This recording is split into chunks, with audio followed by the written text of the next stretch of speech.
Este mensaje se llama Milagros en el 666, de una manera arbitraria, en un número tan particular, en un número que hasta a algunos les produce miedo. Yo quiero hablar de los milagros que estamos necesitando en esta temporada.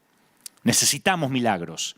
Necesitamos vivir un tiempo de renuevo, un tiempo de cosecha. Y por eso, insisto, en el 666 yo quiero hablar de milagros. Porque el cristianismo no se ha edificado sobre el fundamento de una filosofía, de un código de ética, de un puñado de doctrinas. La base de nuestra fe es el milagro de la tumba vacía. Insisto y mantengo que si la resurrección y los milagros no sucedieron, el cristianismo es una de las bromas más pesadas de la historia. Porque no solo habremos desperdiciado nuestras vidas adorando a Cristo, sino que habremos vivido una mentira.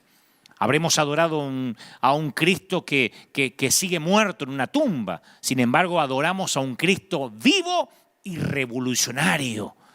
Los que crucificaron a Jesús, para ser justos y equitativos, nunca lo acusaron de ser un tipo aburrido, un tipo pusilánime. Por el contrario, pensaban que Jesús era dinámico, que les producía inseguridad, escozor, los alteraba, los provocaba. Y después, las generaciones posteriores se encargaron de acallar esa personalidad del Señor, esa personalidad impactante que registran las Escrituras.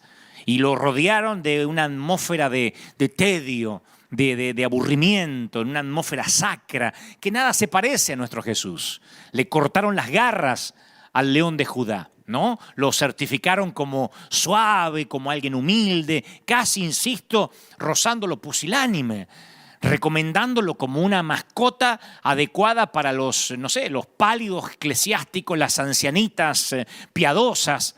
Mejor dicho, algunos lobotomizaron su lado más salvaje. Y le hemos dado a las personas un Jesús que aburre y no un Jesús que transforma y hace milagros. De tanto en tanto aunque tengo muchos años de peregrinar cristiano, yo vuelvo a las Escrituras y las leo con ojos nuevos. Le digo, Señor, Espíritu Santo, muéstrame a ese Jesús que a lo mejor me perdí detalles, que lo sagrado se me volvió común. A veces vuelvo a leer los evangelios para ver si me perdí alguna faceta de su carácter, de su temperamento, porque a veces uno supone que conoce a Jesús. Y cuando leo las Escrituras, insisto, con ojos nuevos, leo los evangelios, me doy cuenta que el león de Judá todavía sigue rugiendo, que no se ha callado, que hasta Apocalipsis sigue rugiendo y después que terminan las Escrituras sigue siendo ese Cristo que predicamos, revolucionario, vivo. Pero parece que como que a medida que pasan los años o corren los siglos o pasan las décadas, hasta se inventaron un Jesús prudente que evita los líos, que evita los conflictos. Yo me doy cuenta cuando me escriben, cuando me dicen esto no haría Jesús, Jesús no se metería en lío, Jesús sería prudente, cuando en realidad tienen una imagen que les vendió Hollywood, o lo que es peor, una imagen que les vendió su propio líder. Me sorprende de que algunos tienen una visión de un Jesús oxigenado, un Jesús distinto al que registran los evangelios. Lo sé porque me lo dicen. Jesús no contestaría así, Jesús no provocaría, Jesús no ofendería, Jesús se llevaría bien con todos. Es obvio que no conocen al Jesús de la Biblia. Y no porque era un grosero, pero sí era alguien que estaba vivo, que provocaba, que sabía cuál era su misión. Me fascina una respuesta de Jesús que está como semi-escondida en la Biblia, digo, no es de las más predicadas. Ahora cuando se las comparta van a ver que no es de las que más utilizamos los evangelistas o los pastores. La Biblia narra que llegaron unos fariseos y le dijeron a Jesús, huye, vete porque el rey Herodes Antipas quiere matarte. Así que termina lo que estás haciendo, arma la mochila y vete. Y Jesús le dijo, vayan y díganle a esa zorra que hoy y mañana voy a estar expulsando demonios y curando a los enfermos. Y cuando termine al tercer día, ahí me voy a ir.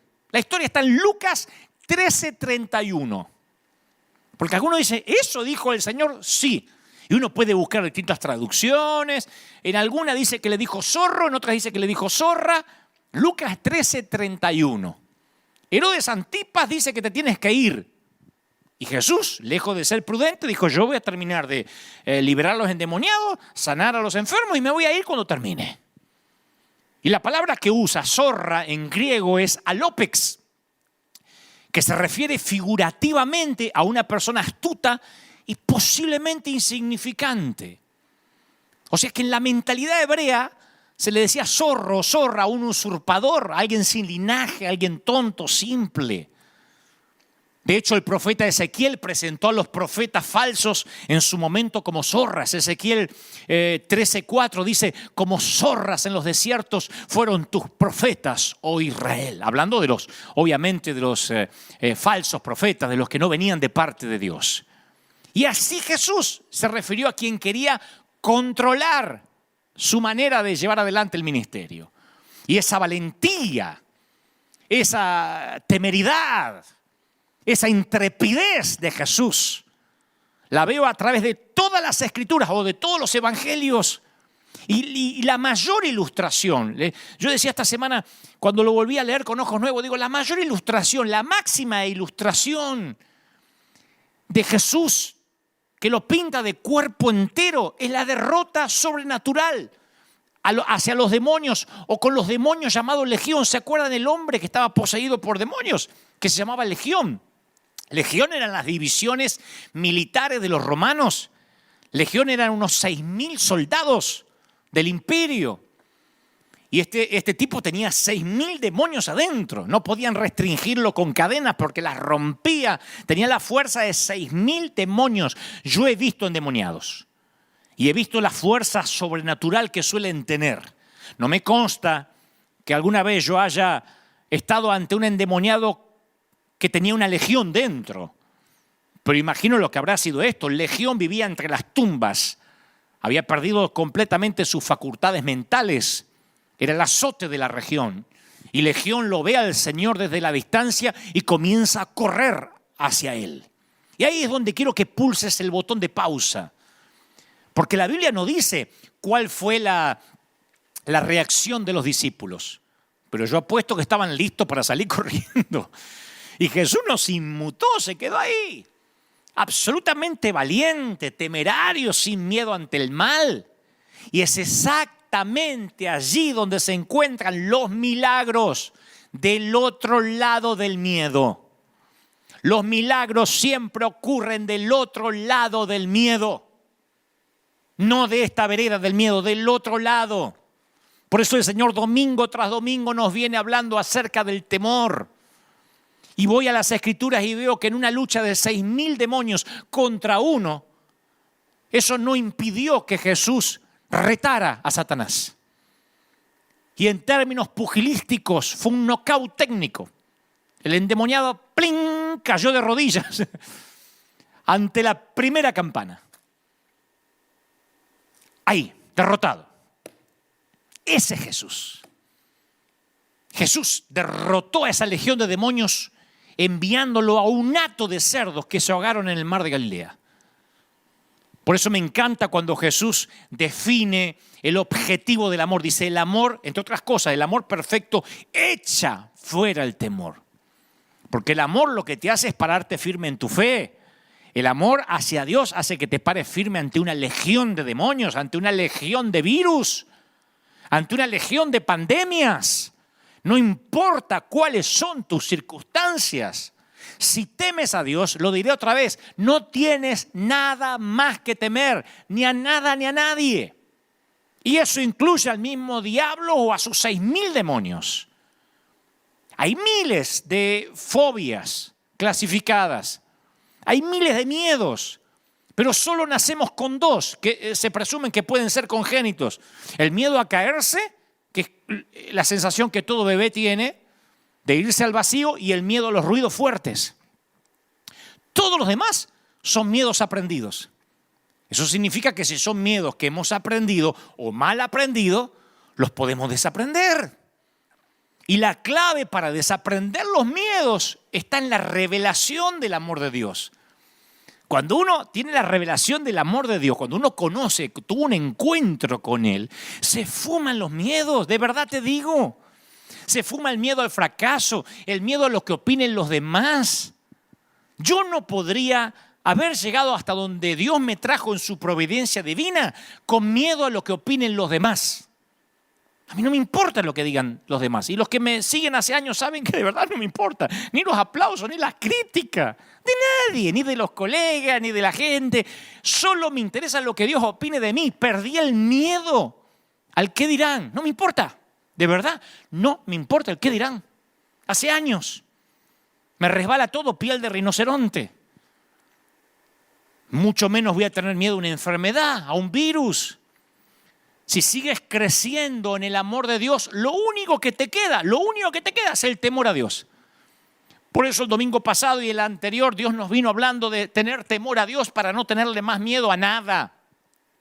La voluntad de Dios y servir al Señor y estar alistado en su ministerio no es una póliza de seguros. Nos vamos a enfrentar con legiones, nos vamos a enfrentar con dificultades.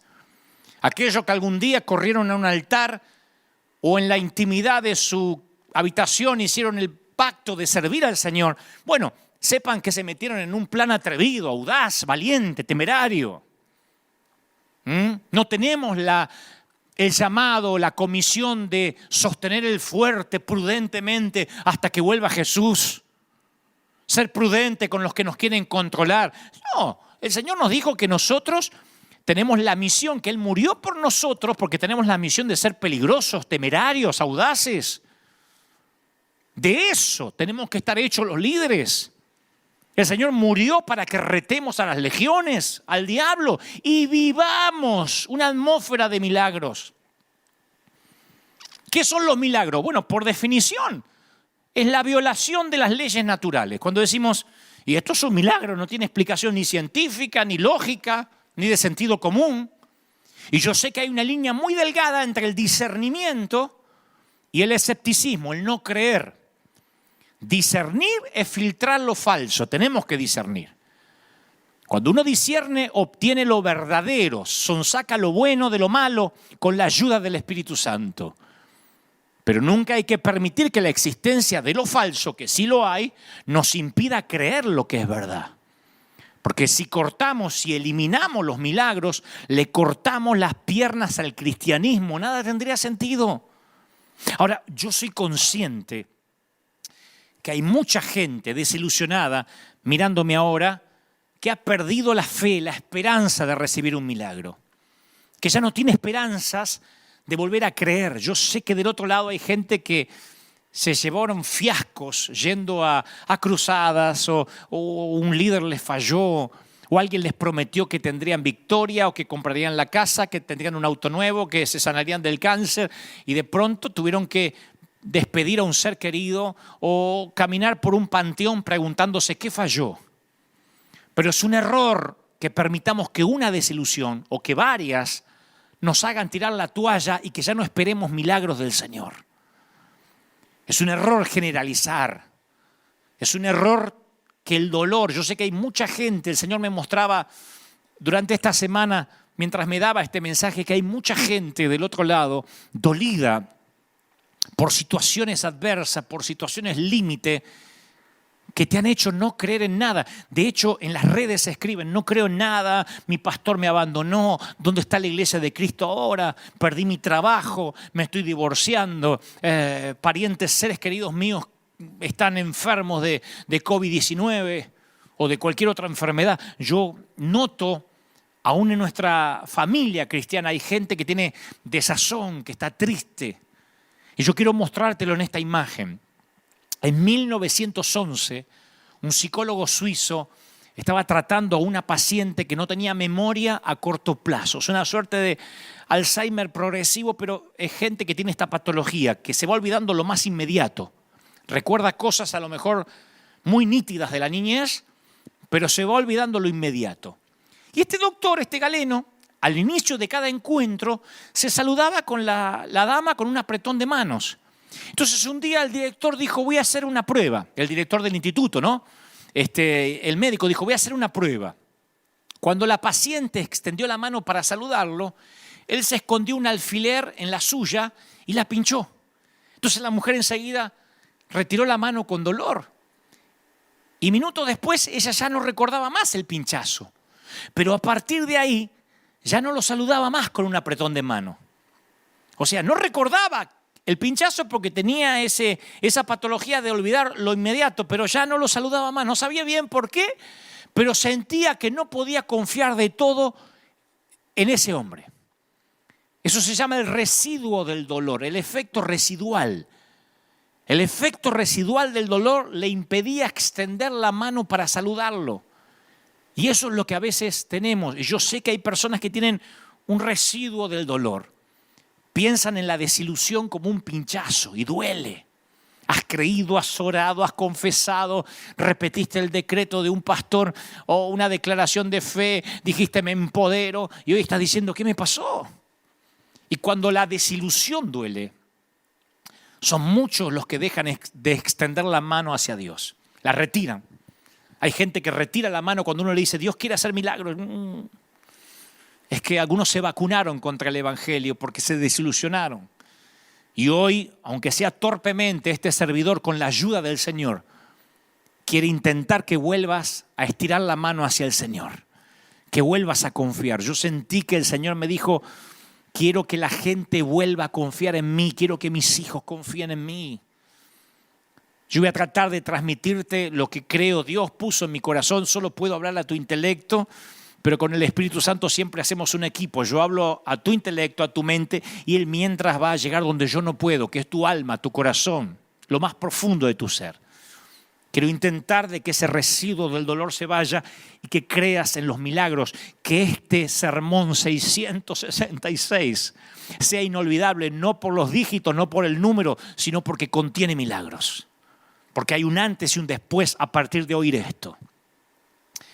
En el siglo I, los fariseos estaban tan concentrados en las leyes que no podían ver los milagros que sucedían justo frente a sus ojos. Se perdieron los milagros y se perdieron de ver al Mesías porque les cegaba su legalismo, les cegaba la ley, el celo por cuidar la disque sana doctrina.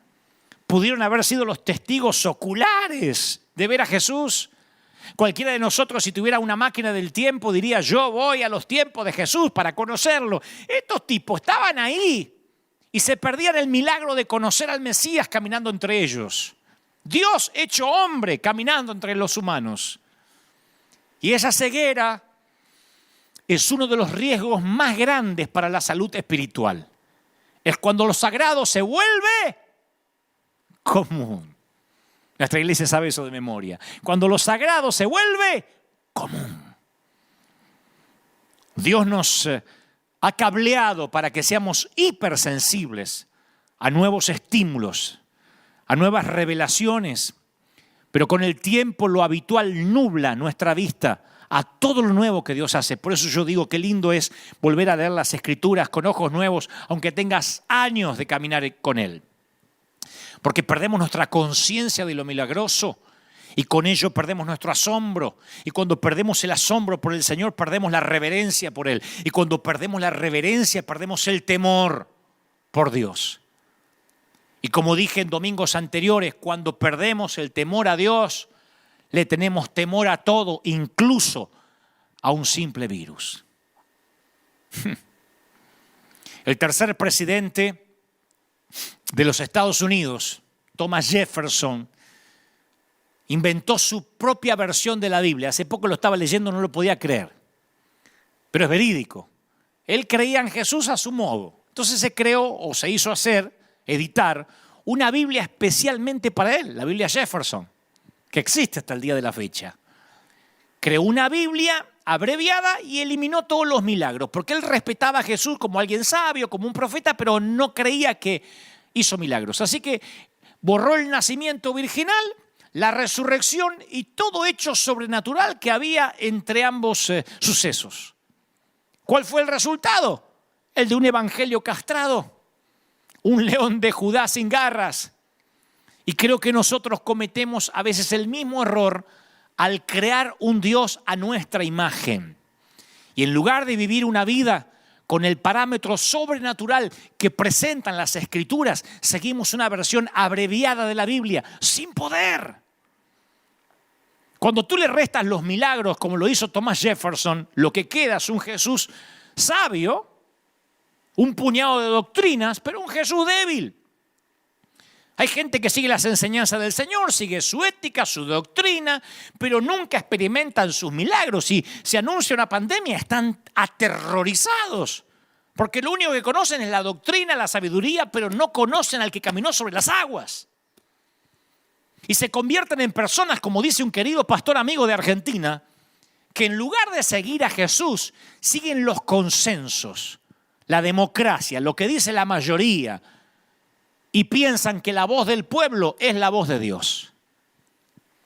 En Juan 14:12 tenemos una de las declaraciones más valientes de la Biblia, de las más poderosas.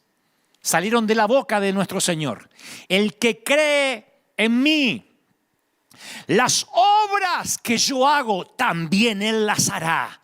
Y aún las hará mayores. Imagínense los que oyeron esas declaraciones, que estaban viendo lo que Jesús hacía. Y Él dice, todo esto lo van a hacer, pero mayor. Esto significa que te vas a ocupar del pobre, que vas a lavar pies, vas a vivir milagros y vas a ofender a muchos fariseos también. No podemos editar a Jesús y quedarnos con las mejores partes y la que no nos gusta, decir, no, en eso no lo voy a imitar. Vas a ofender fariseos. Y además vas a caminar en medio de lo milagroso.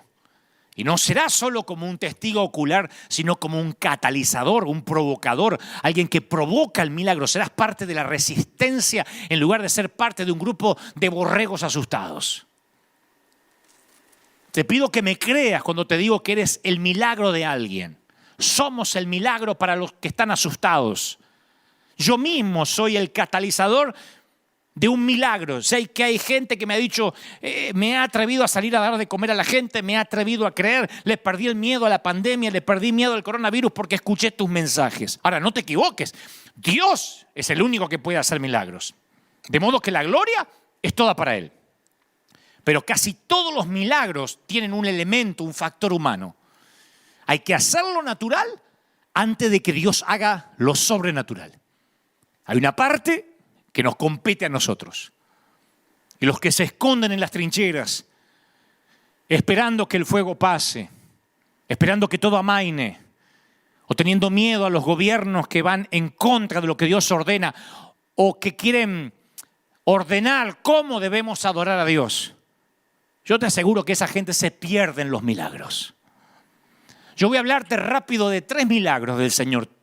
Cuando hacía este mensaje, cuando el Señor me lo daba, me venían tantos a la mente, y si no me alcanza el servicio de hoy o el mensaje de hoy, los continuaré el próximo domingo. Pero hoy voy a hablar de 3 rápido, 3 milagros del Señor, y los 3 tienen que ver con esta temporada que estamos viviendo, con este momento singular que nosotros estamos atravesando.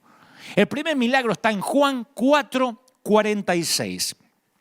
San Juan 4:46. Vino pues Jesús otra vez a Caná de Galilea, donde había convertido el agua en vino. Y había ahí un oficial del rey cuyo hijo estaba enfermo en Capernaum. Y cuando oyó que Jesús había llegado de Judea a Galilea, se fue hacia él y le rogaba que descendiese y sanase a su hijo, porque el hijo estaba a punto de morir. Entonces Jesús le dijo, si no veis señales y prodigios, de ningún modo vas a creer. El oficial del rey le dijo, Señor, desciende antes de que mi hijo muera.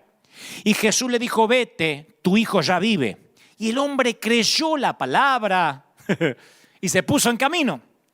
Cuando ya él descendía, sus siervos salieron a recibirle y le dieron noticia diciendo, tu hijo vive. Entonces este oficial del rey preguntó, ¿a qué hora había comenzado a mejorar? Y le dijeron, ayer, a la hora 7:00 le bajó la fiebre. Y el padre comprendió que aquella era la hora en que Jesús le había dicho, tu hijo ya vive. Creyó él y toda su familia. Maravilloso. En el siglo I había en Israel círculos sociales muy diferentes para los funcionarios reales y los rabinos o los rabíes judíos itinerantes. estaban muy separados. O sea, uno eran como la chusma y otro eran la gente de élite, el VIP.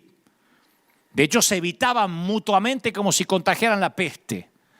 Pero en momentos desesperados hay que echar mano a medidas desesperadas, en especial si tu hijo está al borde de la muerte. Y el funcionario real, que probablemente reportara directamente al mismo Herodes, desafió el protocolo cultural al buscar verse cara a cara con aquel que, según decían en algunos rumores, convertía el agua en vino. Se sometió a alguien sobre quien él tenía poder político. No se pierdan este detalle. En el plano real, los roles se invierten.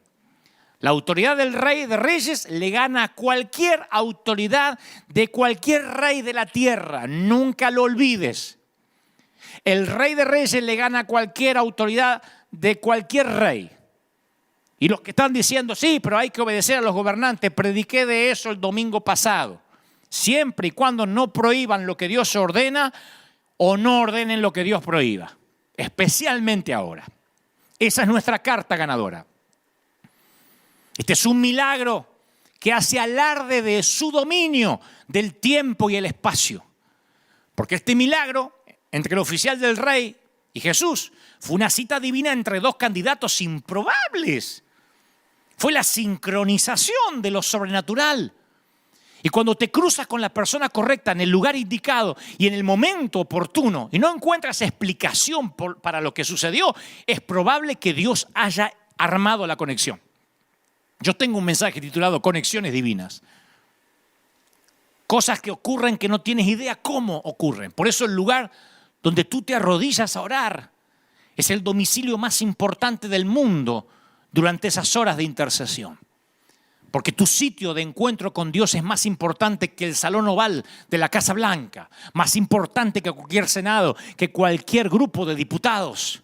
Porque tenemos al poder supremo que está en aquel que pone y saca los reyes de la tierra. Y especialmente aquellos hombrecitos pequeños que dependen de las urnas. Ya no hablamos de reyes. Nuestra autoridad es mucho mayor, tanto en alcance como en potencia, superior, de mayor alcance, más fuerte. No lo olvides, iglesia. Iglesia, si le hablas al Rey del Universo por la noche, no tienes problema alguno para que le hables a tu presidente a la mañana siguiente. El grave problema, claro, es que van a hablar con los presidentes, va a sacarse una foto sin haber estado con el rey la noche anterior. Y eso se nota porque van amedrentados, apichonados algunos. De otro modo estarían llenos de la valentía del Señor. Diciendo, estas son las condiciones, vamos a pelear, por lo menos pelear, importunar al juez. ¿Quién es el funcionario real de tu vida? Porque no tienes que dejar que ningún poder humano te intimide si ese poder va en contra de lo que Dios ordena. Tú respondes, yo respondo a un poder muy superior. Por eso hace 2 domingos atrás me dirigí al gobernador de California y le dije, gobernador, le contaré cómo funciona esto. Usted se queja con su superior y yo con el mío. Así es la cadena de mando. Podría parecerte que esa gente, los gobernadores o los políticos tienen lo que tú querrías tener. Pero no creas eso. Tú tienes lo que ellos necesitan. Nunca lo olvides. Y si sigues a Jesús, los funcionarios reales buscarán una audiencia contigo. Yo sé que esto va a ocurrir, no me la daré de profeta, pero yo digo esto, porque a mí me ha ocurrido decenas de veces con un montón de mandatarios. Algunos hasta ni siquiera los atendí, como en el caso de Nicaragua. Porque yo sé que respondo a alguien superior, porque tienes algo para ofrecer que el poder no puede controlar ni puede comprar el dinero. José no tenía ningún poder, ninguno en la prisión. Ahí estaba José, totalmente, aparentemente amedrentado y en prisión, privado de su libertad. Pero podía hacer algo que nadie más podía. Su capacidad para interpretar los sueños salvó a 2 naciones de una hambruna mundial. Dios le reveló a José los secretos que no le reveló a nadie más. Eso distinguía a José. De eso están hechos los líderes. Es eso lo que nos tiene que distinguir en este tiempo. Tenemos que ser la gente de las respuestas, no los que se unen al pánico. Tenemos que ser gente esencial en la crisis.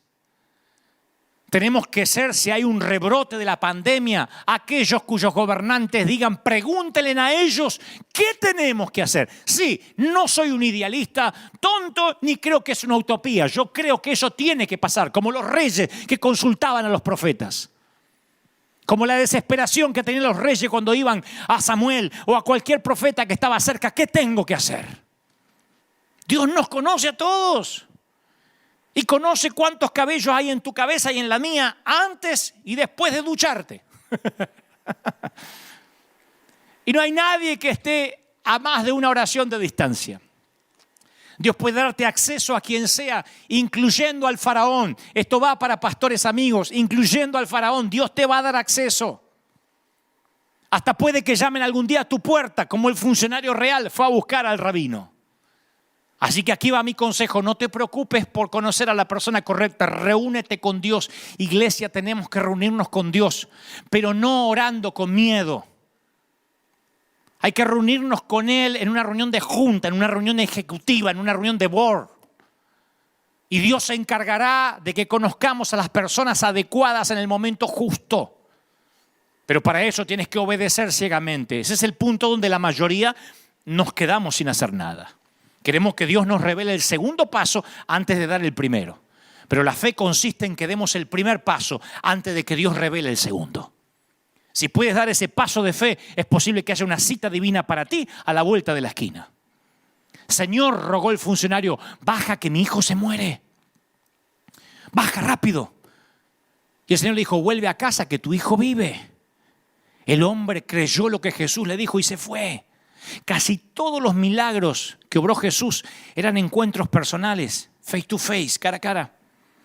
Pero este milagro desafió las 4 dimensiones de espacio y tiempo. Fue un milagro a larga distancia en tiempo real. Envió la sanidad mediante las ondas de sonido. En el instante sanaron al hijo del funcionario real que estaba a 30 kilómetros de distancia y no podía oírlo. Una de las razones por las que nos cuesta creer que Dios hace milagros es simplemente porque pensamos que Dios está sujeto a las leyes de la naturaleza que Él mismo creó. Nosotros como humanos solo podemos estar en un lugar a la vez. Así que nos cuesta imaginar la omnipresencia. Y todo para nosotros es finito. Así que nos cuesta imaginar la eternidad.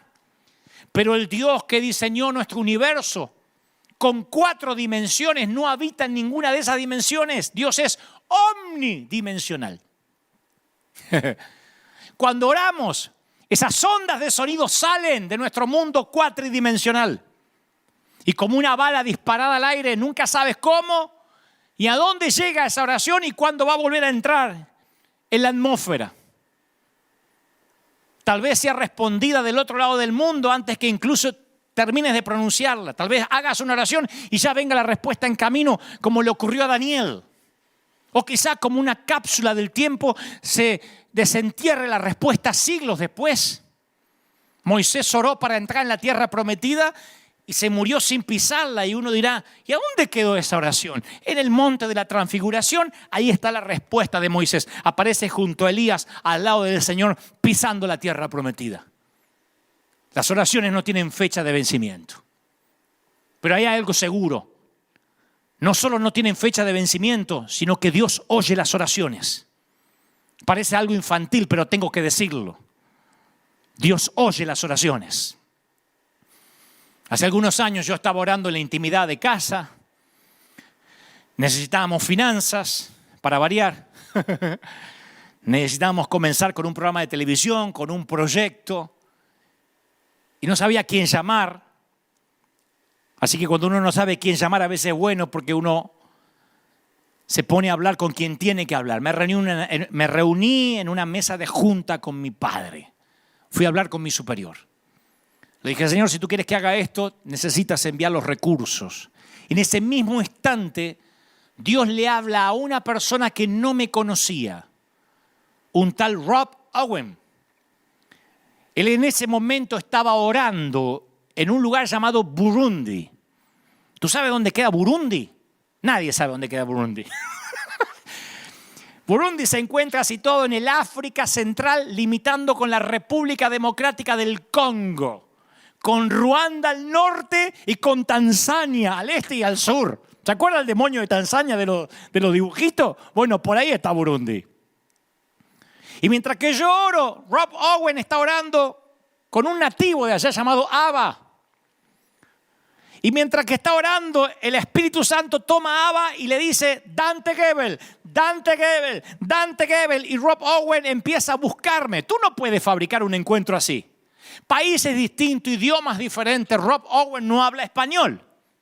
Yo hablo Spanglish.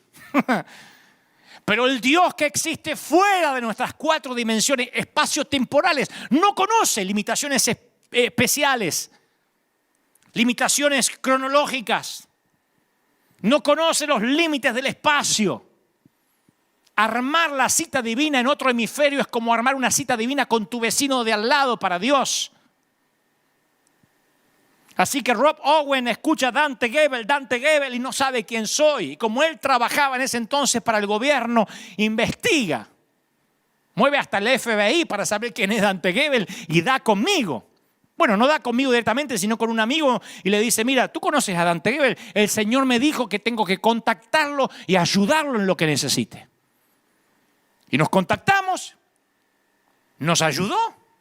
Siembra un dinero importantísimo para que comencemos un proyecto televisivo, porque Dios se lo ordenó estando allá en África, en Burundi. Y le dice, ayuda a Dante Gebel, es mi hijo. Tú no lo conoces, pero lo vas a ayudar. Algún día Dios va a correr la cortina del espacio y el tiempo y va a conectar los puntos que van entre nuestras oraciones y las respuestas. Y nos vamos a asustar.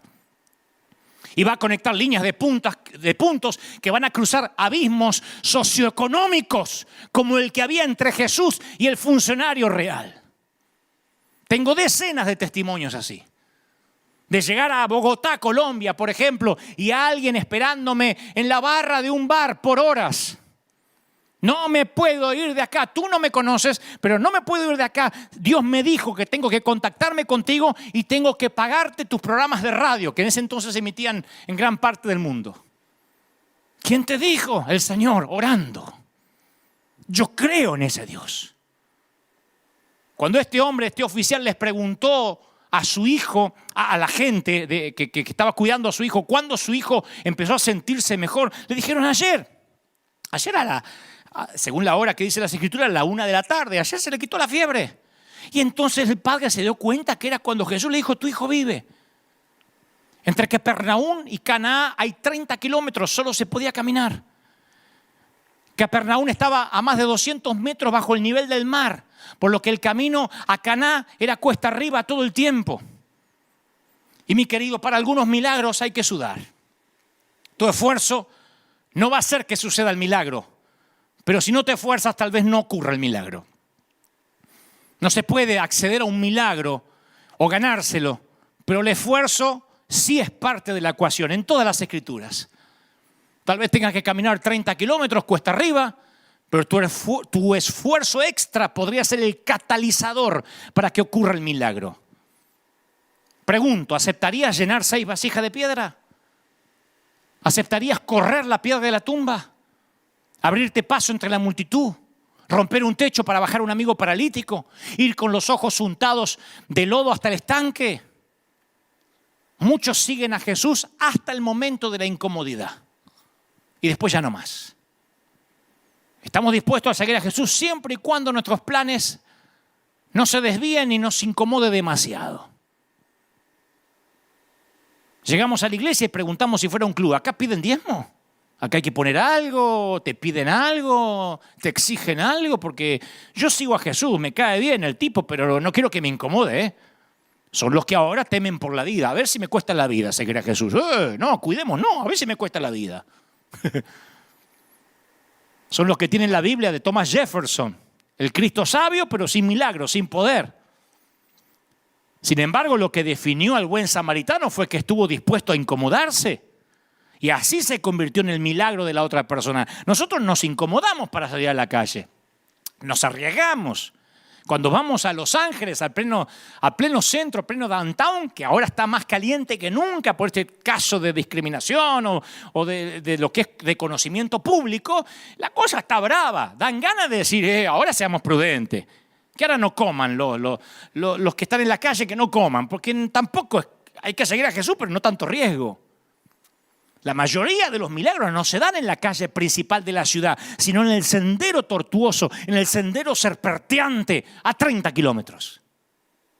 Si hay algo que aprender del funcionario real es esto. Si quieres un milagro, a veces tendrás que salirte del camino y llegar bastante lejos de donde pensabas estar. No esperes que el milagro venga a buscarte, tienes que buscarlo. Lo que impide que ocurran milagros muchas veces es nuestra propia holgazanería. Tenemos que ir más allá. Es lo que hizo la mujer que tenía hemorragias, que se coló en medio de la multitud para tocar el borde de su manto. Lo que hicieron los 4 amigos que bajaron al inválido. A veces Dios quiere ver que te tomas esto en serio. ¿Qué estás dispuesto a hacer por tu milagro? ¿Qué estás dispuesto a hacer que esté a la altura de lo que le estás pidiendo? Quienes recibieron una respuesta no dejaron de rodear su Jericó hasta que los muros cayeron. ¿Recuerdas la historia de cuando Jesús sanó con barro al ciego? Requirió 2 intentos. Hasta Jesús tuvo que orar más de una vez. Porque cuando le oró la primera vez, Jesús no se conformó con una visión 2080, 2040. Así que volvió a orar por el milagro 2020. Y le puso la mano de nuevo sobre sus ojos. Y entonces dijo, ahora veo, ya no veo a la gente como árboles, veo claro. ¿Por qué necesitas orar de nuevo? ¿Por qué estás necesitando orar otra vez? Y de nuevo, y de nuevo, y de nuevo, y de nuevo. No te quedes con medio milagro, sigue orando por el milagro completo. La única oración que Dios no responde es la que no haces. No me quiero pasar de tiempo, pero el segundo milagro del que quiero hablarte tiene que ver con la ceguera también. Pero no es como la ceguera espiritual de los fariseos, sino otro tipo de ceguera, una ceguera real, pero que es aplicable en esta temporada. Juan 9:1 dice que a su paso Jesús vio un hombre que era ciego de nacimiento. Y los discípulos que en lugar de pensar, ayudemos al ciego, Jesús, sánalo, ellos querían la teología de la ceguera, ¿no? ¿Quién pecó? ¿Este o sus padres? Buscando dónde estaba la conspiración. Y Jesús le dice, ni él pecó ni sus padres, sino que esto sucede para que la obra de Dios se haga manifiesta en su vida. Entonces, dicho esto, escupe en el suelo, mezcla saliva con tierra, le unta los ojos al ciego y le dice, ve a lavarte al estanque de Siloé. El estanque de Siloé significaba enviado. Y el ciego fue, se lavó y al volver ya veía. Gran segundo milagro para este mensaje titulado Milagros en el 666. Cerca de los 6 meses de edad, los niños comienzan a formar imágenes internas de lo que hay afuera, de las realidades externas. Los psicólogos lo llaman inteligencia representacional. Es la capacidad de crear y catalogar imágenes mentales. ¿Vieron cómo esas viejas Polaroid que tardaban en revelar la foto, esas imágenes internas, así también se van revelando en el cuarto oscuro del ojo de la mente? Y la primera imagen interna de un bebé es mamá y se empieza a formar cerca de los 6 meses de edad. El papá no entra en escena hasta los 8 meses, lo siento. Dale unos años al chiquitito y todo su vocabulario tendrá una imagen que corresponde a cada palabra. Casa, perro, hermano, abuela. Pero si su visión no se desarrolla con normalidad, tampoco lo hará el ojo de su mente. Para el ojo que ve, cada palabra tiene una imagen, corresponde a una imagen. Si yo te digo zoológico, en tu mente ya viene una imagen, ¿no? Lo mismo si te digo mar, océano, auto, mascota, suegra. Satanás. Cada uno de nosotros llena ese hueco de manera distinta, pero siempre con alguna imagen que corresponda. ¿Qué tiene que ver esto con el milagro de Jesús? Bueno, que el hombre que había nacido ciego tenía el mismo vocabulario que nosotros, pero no tenía imágenes. Su álbum de fotografías estaba vacío. Su existencia no tenía imágenes. No tenía la imagen de la cara de su mamá o de su papá. No sabían cómo lucía. Sus amigos habían descrito seguramente la belleza del atardecer de Jerusalén, pero él no podía imaginarlos porque no los había visto jamás. Ni siquiera nunca se había visto al espejo, por lo que no tenía una imagen propia, no sabía cómo era él. Imagina que cierras los ojos y nunca más puedes abrirlos de vuelta. Tu mundo queda a oscuras, pero en el cuarto oscuro de tu mente sigues revelando imágenes que viste antes. Ahora, si tus ojos jamás se hubiesen abierto, tu mente solo dibujaría páginas en blanco. Ese es el único mundo que este hombre había conocido porque nació ciego. Y escuchen bien, al que tenga oídos que oiga. Pienso que algo así vamos a experimentar en el cielo. Porque la palabra dice que nuestros cuerpos glorificados tendrán sentidos glorificados. O sea, vamos a llegar al cielo y oiremos octavas angelicales que para el oído terrenal eran inaudibles. Veremos colores celestiales invisibles al ojo terrenal. ¿Y qué veremos primero? Yo creo que es irónico, pero veremos exactamente lo mismo que el hombre que había nacido ciego. Lo primero que veremos es el rostro de Jesús. ¿Qué es lo primero que vio este hombre cuando volvió? La ceguera, por cierto, es lo que encierra el mayor grado de dificultad debido a la complejidad del ojo humano. Jesús no solo sana a un hombre ciego, sana a un hombre que había nacido ciego. Y esto tiene un significado especial. Señores, no había conexiones sinápticas entre el nervio óptico y la corteza visual en el cerebro de este ciego. O sea que este milagro de sanación no fue tan simple como le corrigió el astigmatismo, le sanó una herida de córnea, una cirugía de cataratas. No, Jesús vuelve a cablear el cerebro del ciego, creando un camino de sinapsis que no existía. Yo no sé si sabías que los bebés técnicamente nacen ciegos. Por eso las caras que a veces le hacemos a los bebés, ¿qué pasó? ¿Qué pasó? Menos mal que no las ven, porque se quedarían traumados si pudieran verlas. Cuando un bebé nace, su visión es de 20-200. No pueden enfocar la vista en nada que esté a más de unos 30 centímetros. Por eso el tacto es tan importante en esas etapas, ¿no? Y en esa etapa del desarrollo se forma una sinapsis entre la corteza visual y el nervio óptico, un cableado. Pero ahora volvamos al hombre ciego. Los oftalmólogos diagnosticaron que su condición era irreversible. La ventana de su oportunidad de ver se había cerrado. Yo no sé si sentiste alguna vez que perdiste tu oportunidad, que tu ventana de oportunidad se te terminó. Yo sé que hay gente acá que no puede ver el milagro porque no tiene un cableado para verlo. Quizás ya no llevas más la cuenta de la cantidad de especialistas que viste o de los tratamientos a los que te sometiste, como la mujer que sufría de hemorragias que llegó a Jesús. O quizás tu último matrimonio terminó en divorcio, fue un escándalo. Dijiste, ¿cómo me metí con esa loca, con aquel desgraciado? Y ahora sientes que no puedes amar a alguien de nuevo, que ni hablar de confiar en otra persona, como la mujer samaritana que estaba junto al pozo. 5 maridos había tenido y ahora estaba viviendo una aventura. O tal vez tienes un estigma que te apartó de los amigos, de la familia. ¡Oh! Me parece que tiene COVID-19. Estábamos repartiendo comida hace unas semanas atrás en los barrios y sale una vecina a gritar, ¡acá no le dejen! Que está contaminado. No tiene que comer el hombre. No, váyanse, tiene COVID, tiene corona. Porque al lado había uno que estaba contaminado, ni siquiera había que dejarle comida en la puerta. Obviamente hicimos caso omiso, le dejamos comida. Quizás te pasa así como los leprosos que gritaban, ¡inmundo!, para que nadie se les acerque. Y el Señor va y los toca. O te sientes sexualmente tan desastroso que ni siquiera sabes bien cómo es la sexualidad sana, ni cómo se siente, como la mujer atrapada en adulterio. No son teorías, no son hipótesis, son las personas las que Jesús sanó. Y yo no conozco tus circunstancias personales y específicas, pero sí sé que Dios puede crear un nuevo circuito sináptico o reparar uno existente. Es el Dios de las segundas oportunidades, de las terceras oportunidades, de las cuartas, de las milésimas. Nunca es demasiado tarde. Cuando Jesús se involucra, nunca digas nunca. Alguien tiene que decir amén. Maestro, para que este hombre haya nacido ciego, ¿quién pecó? ¿Él o sus padres? Suponían que se trataba de una maldición generacional, de un tema de pecado, andá a saber, o la falta de fe. Y él dice, no, esto sucede para que la obra de Dios se haga evidente en su vida. Cuando la vida no sale según lo planeado, buscamos a quién culpar. Es una tendencia que tiene su origen en el jardín del Edén, cuando Eva acuñó la frase, el diablo me hizo hacerlo, y Adán, la mujer que me diste. En el juego de las culpas nadie gana. No podemos vivir culpando a los chinos, a los murciélagos. Es que los chinos, es que esto lo sabía la Organización Mundial de la Salud. Bueno, ya está. No podemos vivir culpando y no hacernos cargo de lo que nos compete a nosotros.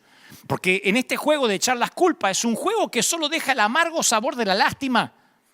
Las circunstancias que a menudo le pedimos a Dios que cambie son justamente las circunstancias que Él muchas veces usa para cambiarnos.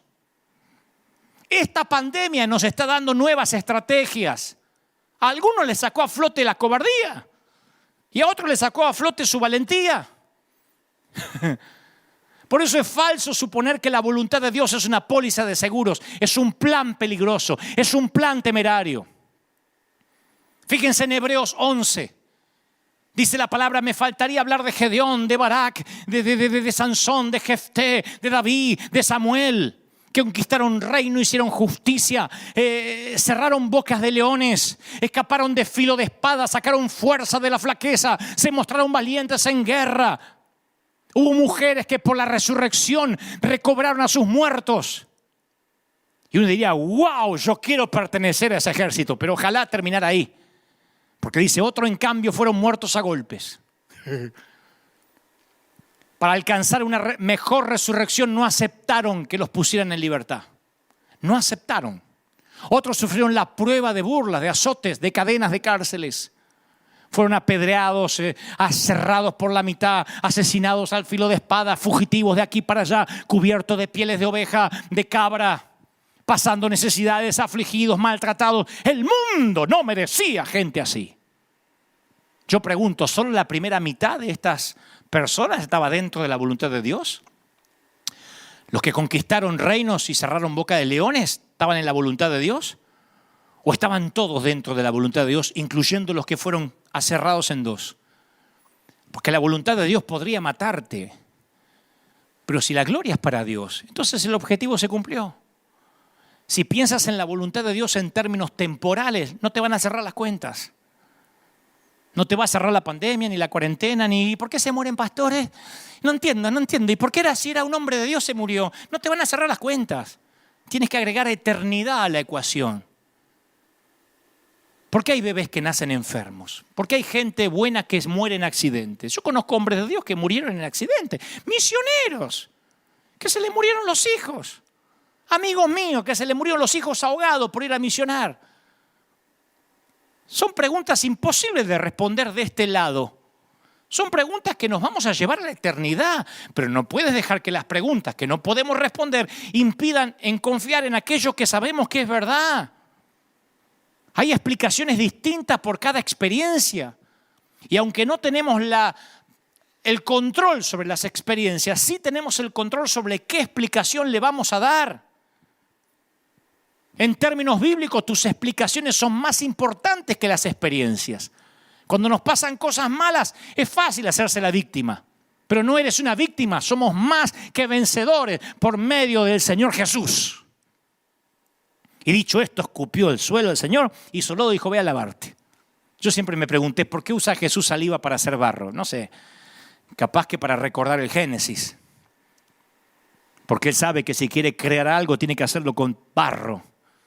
Originalmente formó al hombre del polvo de la tierra, así que luego le dice, ve y lávate allá, en el pozo de Siloé. No sabemos con exactitud qué distancia tuvo que recorrer el ciego.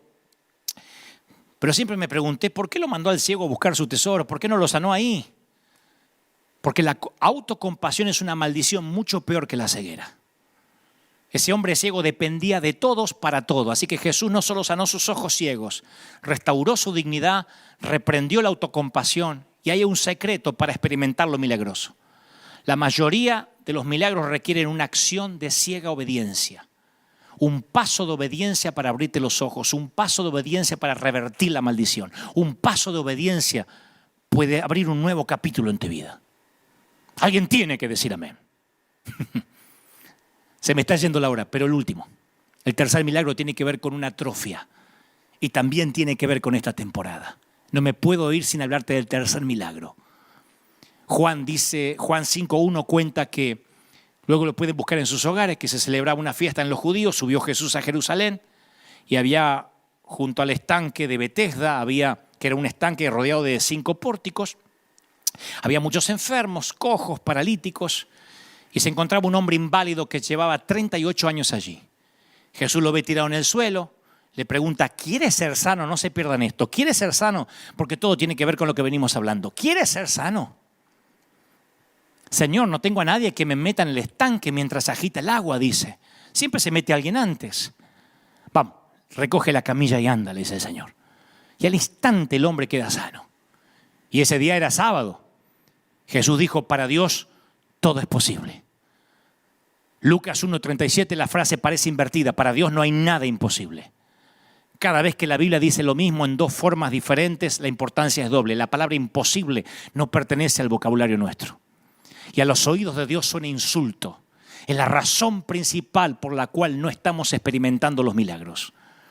Nuestra realidad a veces queda definida por suposiciones humanas, no por la revelación divina. Yo no sé si estás listo para la segunda opinión del gran médico. A lo mejor te dijeron, nunca más vas a volver a caminar. Nunca más te vas a reponer de esto. 38 años este tipo sin caminar. Las Escrituras no dicen cómo sucedió, si fue un defecto congénito, genético, accidente. Pero el inválido no había podido pararse sobre sus 2 pies casi en 4 décadas. Ante todos los diagnósticos dados, Jesús le prescribe algo simple. Levántate, recoge tu camilla y anda. Al primer milagro le dio solo una palabra, tu hijo vive. Al segundo, ve a lavarte el estanque. Y a este le dice, vamos, levántate.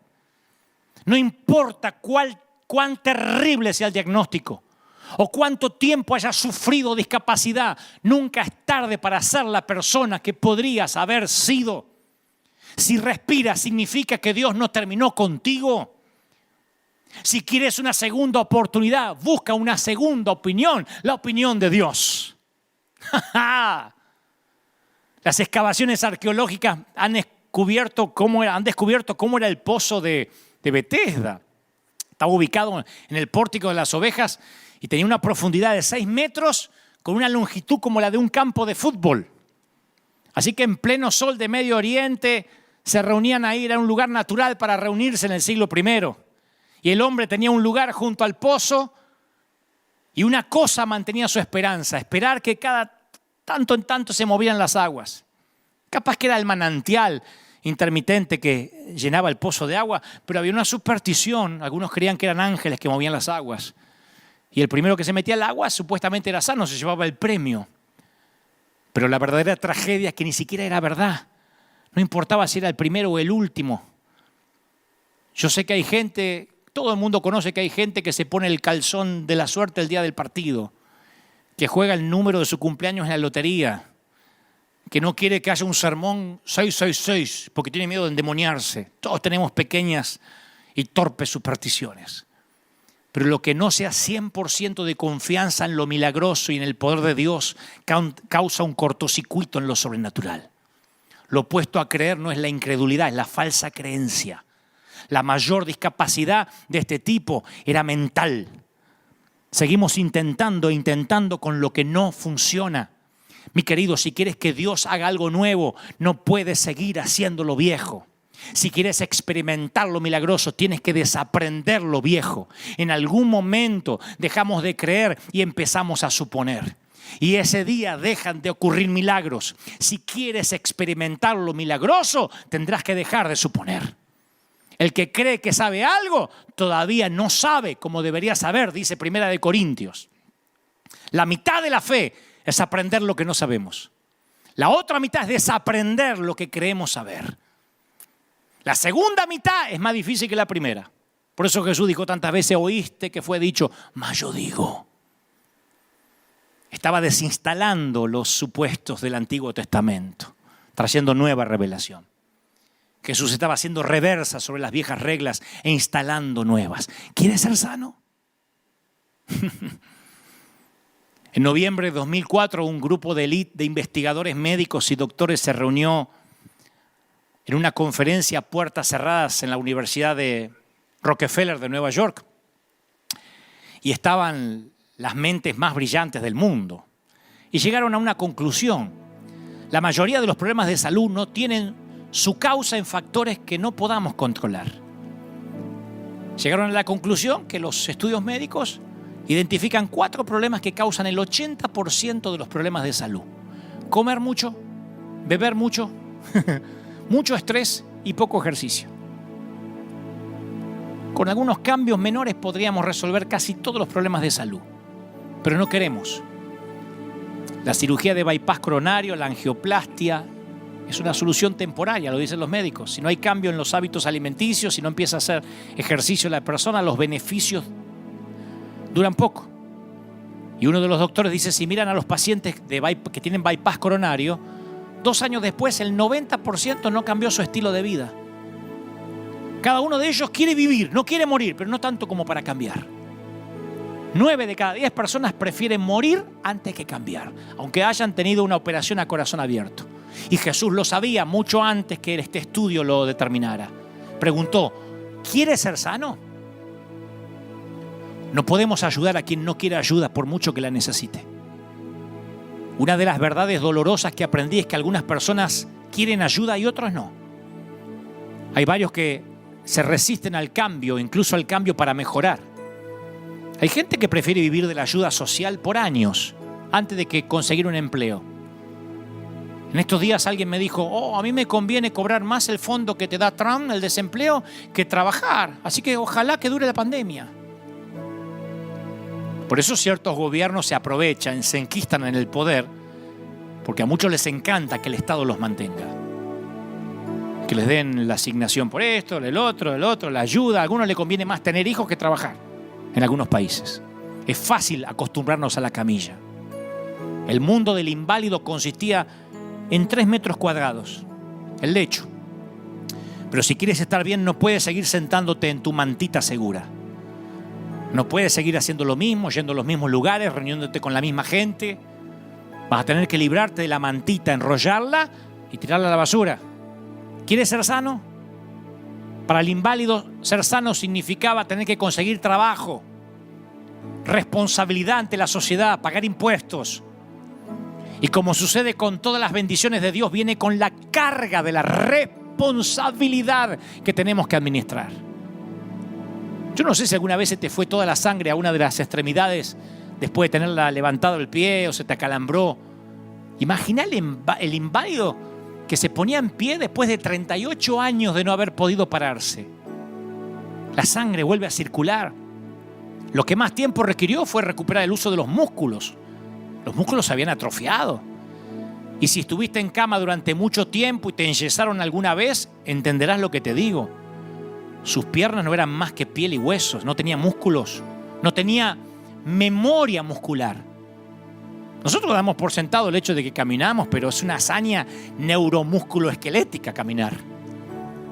Y en mi humilde opinión, el hecho de que el inválido caminara sobre la tierra no es menos milagroso de que Jesús caminando sobre el mar. Y eso es lo que hace falta si quieres experimentar lo milagroso.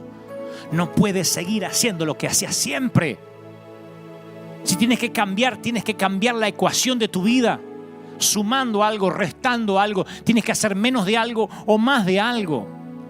Porque el equilibrio prolongado nos duerme los sentidos, la mente, nos atrofia los músculos para ver los milagros.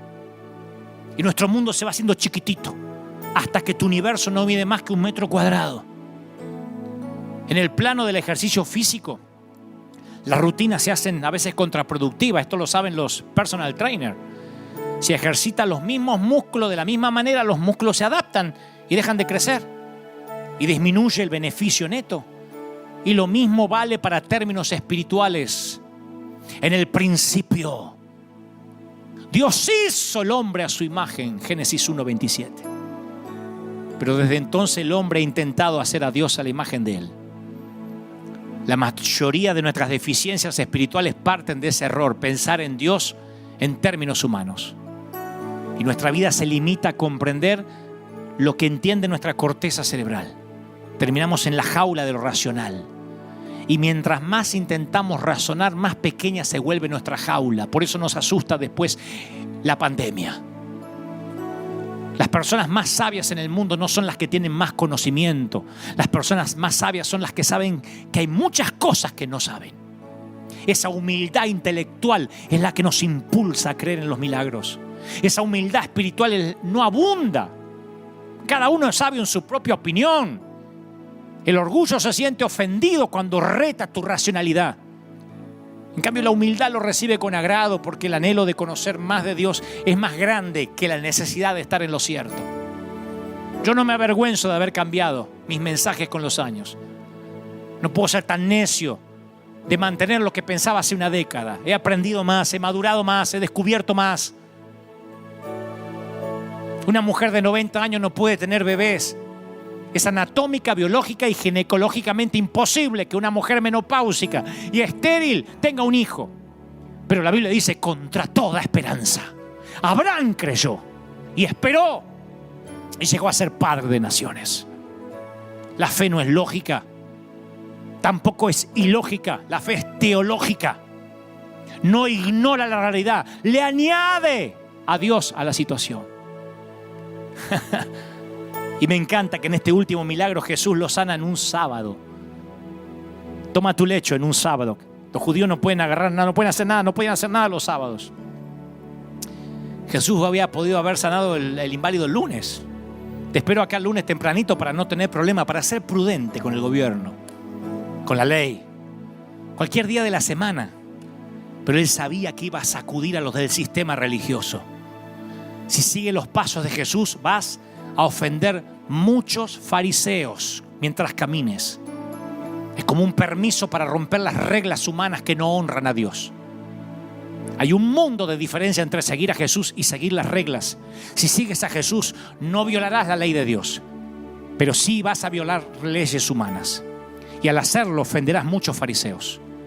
Dios te pedirá que hagas algo sin precedentes, algo no ortodoxo, algo no convencional. Y si tienes el valor de hacer algo que no hiciste en 38 años, es probable que vivas y experimentes milagros que no has visto nunca en tu vida. Mi querido, el primer milagro, el funcionario real desafió todos los protocolos y llegó al Mesías. En el segundo, un ciego tuvo que abrirse camino hacia el estanque. En el tercero, un lisiado tuvo que aprender a caminar y valerse por sí mismo. No volvemos a saber de esta gente en las Escrituras, pero estoy seguro que vivieron conforme al milagro que recibieron. ¿Y sabes por qué la mayoría no experimentan milagros? Porque no quieren correr riesgos. Ese es el secreto para experimentar los milagros. Tienes que arriesgar tu reputación. Y a veces tienes que jugarte tu credibilidad. Leía que la iglesia de Bagley, en África, se reunía bajo la sombra de un único árbol que le hacía de templo, bajo un árbol. Pero un día el hechicero local les maldijo el árbol y el árbol se marchitó. Se les marchitó la iglesia, perdieron la sombra. Pero lo peor fue a desmérito de la autoridad del mensaje del pastor. Entonces el pastor convocó a todos en una reunión pública de oración y como Elías, que desafió a los profetas, él desafió a un duelo de oración.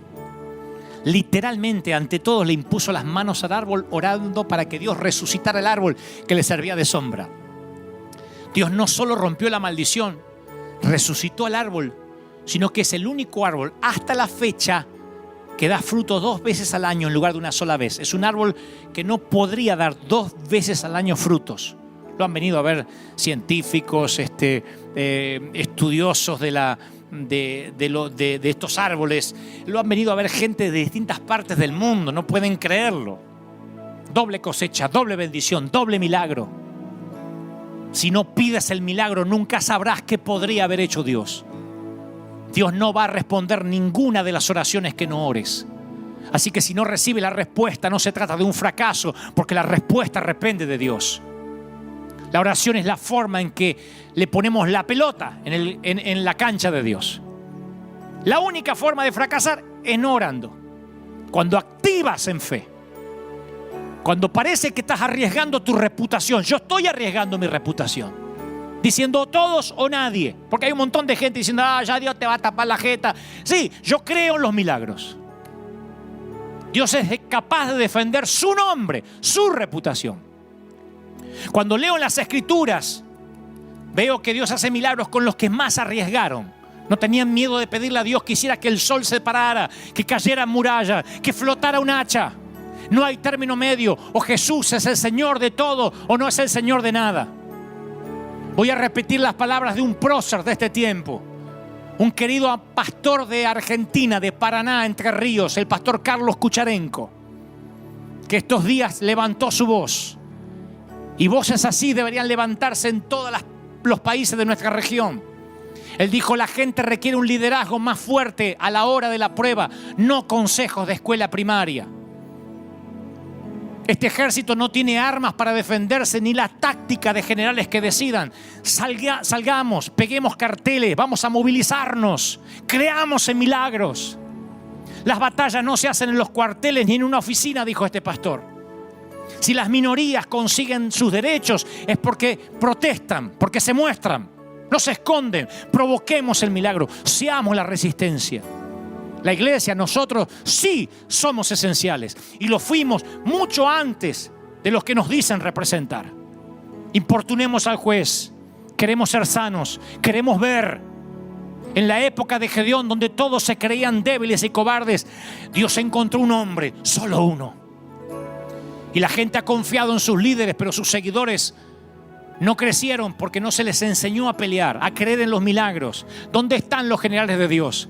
A mí me gusta cómo lo define Kucharenko. Él dice, ahí están, escondidos de sus propios soldados. Nunca se les enseñó a sus soldados a pelear y a vencer a los enemigos bajo sus pies para que sean entregados a Jesús. Muchos de nuestros representantes han dicho que lo espiritual está en segundo lugar y que la vida está en primera. ¿Dónde queda la cruz? O todos o nadie. No seremos una iglesia débil. En un tiempo de pandemia vamos a buscar y provocar los milagros. No vamos a permitir que un grupo de gente hable en nombre nuestro o que diga nosotros los evangélicos. No, recuerda que Dios busca tan solo uno que no tenga miedo y levante un ejército, aunque se ofendan los fariseos. A mí me intentaron llamar toda la semana de todos lados para que no predique esto, para que cambie el mensaje, que hay que pensar en los débiles de la fe. Me dicen, hay que pensar en los débiles. No, los débiles son ellos. Hay una multitud que sabe lo que está pasando. Provoquemos a tener una iglesia con poder, tal como se puede provocar desde un sermón que lleva el número 666. Si estás por primera vez, quiero pedirte que te unas a un ejército de gente valiente. Somos la resistencia, o todos o nadie. Te está hablando un hombre lleno de errores, lleno de equivocaciones, pero que invirtió su palabra en que no dejará niños, ni ancianos, ni viejos, ni enfermos fuera del templo. Ya sé, la iglesia somos nosotros, no el edificio. Justamente por eso no podría decir usted sí, usted no, usted sí, usted no, distánciese, usted no estornude, usted tiene fiebre, afuera ese niño no, sáquenme al viejo. Justamente por eso, porque la iglesia somos nosotros. Ojalá la iglesia fuera un edificio. Entonces sí me reservo el derecho de admisión como si fuera un boliche bailable. Pero si la iglesia somos nosotros, ¿cómo voy a dejar parte de la iglesia afuera? O todos o nadie. Y si quieres ser parte de esa iglesia, te invito a que repitas conmigo. Si es la primera vez que me escuchas, seas católico, agnóstico, ateo, recuerda, Cristo puede entrar en tu vida y experimentar lo que nunca experimentaste. Di conmigo, Señor Jesús, te recibo como mi Salvador. Entra en mi vida, transfórmame. Gracias por morir por mis pecados. Anota mi nombre en el libro de la vida. Transfórmame, cámbiame.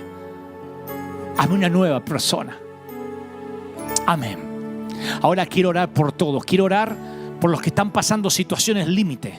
Quiero orar por los que necesitan un milagro ahora. No importa, no sé si tu problema es la ceguera, tu problema es la parálisis, tu problema es un hijo que se está muriendo, pero en los 3 milagros esta gente tuvo que hacer algo. Tal vez tengas que caminar, tal vez tengas que subir cuesta arriba, o irte a un estanque a lavarte los ojos, o tomar tu lecho y empezar a caminar, pero tienes que hacer algo. Y si haces algo, me dice el Señor, Dios te va a bendecir. Iglesia, levántense en toda América Latina. Yo sé que algunos pueden salir, otros no, pero algunos pueden pegar carteles, otros empiecen a orar ya. Pidan una audiencia con quien tengan que pedirla. Dios va a conectarte como conectó al oficial del rey con el Señor. Dios va a conectarte. Y cuando vayas, no vayas apichonado. No vayas diciendo, ¿qué quiere que hagamos, señor intendente? Dile en el nombre del Señor, deja libre la iglesia, porque las plagas seguirán mientras la iglesia no esté libre. Cuando hablo de libertad, no hablo de abrir edificios, no hablo de abrir cultos. Estoy hablando de que nadie restrinja la adoración. Nadie restrinja quién puede adorar y quién no, quién puede congregarse y quién no. Reclamemos derechos, importunemos al juez. Que toda América Latina, que todo Estados Unidos diga, son miles. El faraón sabe que los israelitas son miles. Si nos unimos y decimos somos miles o todos o nadie, necesitamos orar, necesitamos clamar. Así como salen las minorías a reclamar y a protestar y no los pueden detener, así la iglesia tiene que pararse, salir y decir somos el ejército del Dios viviente. Se metieron con el escuadrón equivocado. ¡Aleluya! Es el tiempo del Espíritu Santo. Es el tiempo de una cosecha, de una iglesia relevante. Es el tiempo de la manifestación de los hijos de Dios que el mundo está esperando, y yo estoy orando. Oro, Dios, por toda la violencia que se ha desatado en la Unión Americana. Oro por la violencia que se ha desatado aquí en el país. Oro por los que se han levantado en linchamientos a robar. Oro en los que se aprovechan a veces de situaciones para cosas equívocas. Oro incluso por los que con buen tino están reclamando. Pero estoy orando ahora para que toda violencia, todo lo que se está engendrando en las partes oscuras, en las partes más solapadas de la sociedad, se detenga ahora.